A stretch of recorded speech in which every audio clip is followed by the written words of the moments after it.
galit, Marilyn. Dahil sa feeling mo, inaagaw ko sa'yo si Kekel. Marilyn, mas una ko siya naging best friend bago mo siya naging boyfriend. Yeah, you're right, pero best friend ka lang. Oo, alam ko, best friend lang ako. Ginagawa ko to para makatulong ako sa problema ni Tita Kai. Ginagawa ko to para sa best friend ko.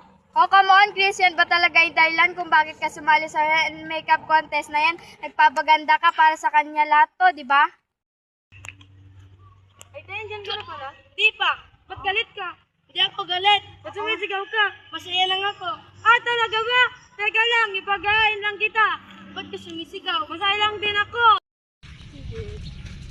Ashley, umalis na ba yung ex mo? Sinong ex? Ang ex-best friend mo. Paano mo nalaman? Kasi pinagbuksan ko ng gate. Ba't mo pinagbuksan? Dahil nakasara. Ba't ka sumisigaw? Masaya lang ako. Ang hirap maging masaya, ang sakit sa lalamunan. As, makalaro nga lang ng kode. I love my life. Ano point? Ang point, sinaktan mo ko. Niloko mo ko at hanggang ngayon niloloko mo rin ako. Hoy, alipin mo kahit hindi batin. Anong point? PowerPoint. Anong point? 3 point. Cut.